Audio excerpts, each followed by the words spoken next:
When people think about the fall of Rome, they usually imagine barbarian invasions, collapsing legions, or emperors being poisoned in marble palaces. But here's the thing. Empires don't fall only because of enemies at the gates. Most of the time, the collapse starts from within, and one of the biggest reasons is always the same: money.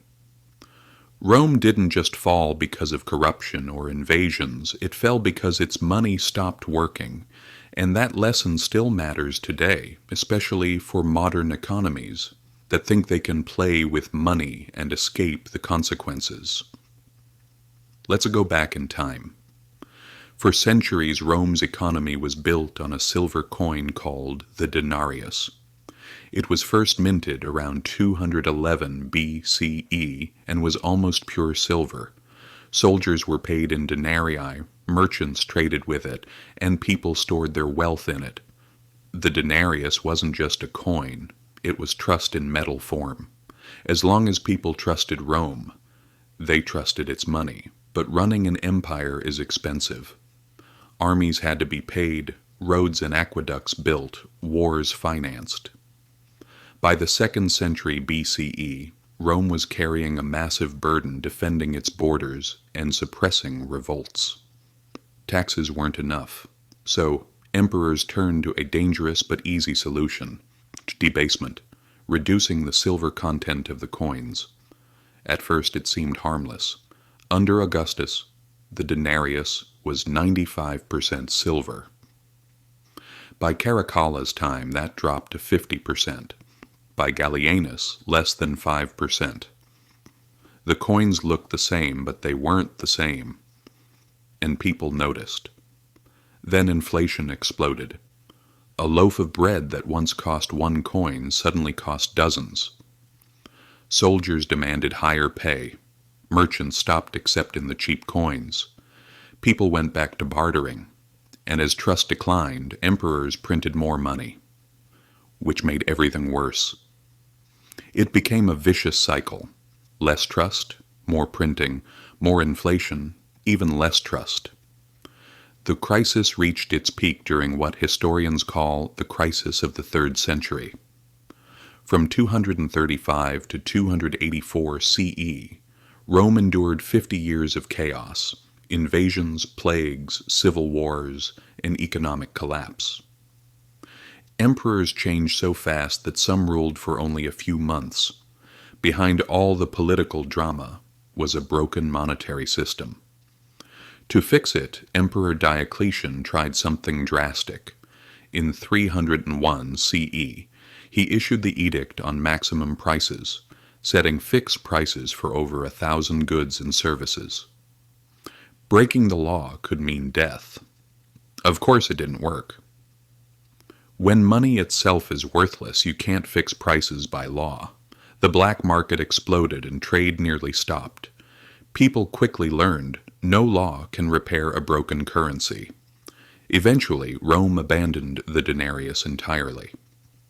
Around 312 CE, Emperor Constantine introduced a new pure gold coin, the solidus.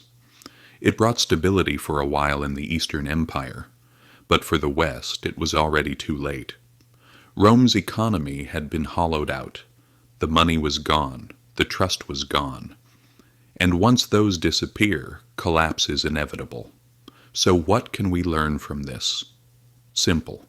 When money dies, empires die.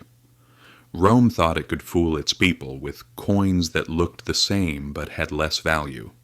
Modern governments do the same, by printing money, manipulating interest rates, and piling up debt. The result is always the same. People lose, wealth evaporates, and trust collapses. Rome learned this the hard way. If we ignore it, we'll learn the same way. History didn't stop after Rome. The same story has repeated again and again. In post-WWI Germany, in Zimbabwe in the 2000s, and even in modern economies that believe they're safe. In 1971, President Nixon took the U.S. off the gold standard, cutting the last tie between money and real value. From that moment, the dollar became what economists call fiat money, backed not by gold but by government trust. And just like in Rome, the temptation to spend without limit became irresistible. Debt ballooned, money supply surged, and inflation became a normal part of life. We may not see wheelbarrows full of cash, but we feel it every day as our purchasing power slowly fades. What $1 bought in 1971 now costs $6. The coins and bills look the same, but their value has been hollowed out. And the trick is always the same. Governments call inflation growth. They present wage increases as prosperity, even when prices rise faster. They market debt as investment, and they point to soaring stock markets as proof of wealth, even when most people don't own stocks. Just like Rome's emperors, they insist nothing has really changed, while quietly stealing value from every paycheck. What makes today more dangerous is the scale. Rome's collapse was imperial.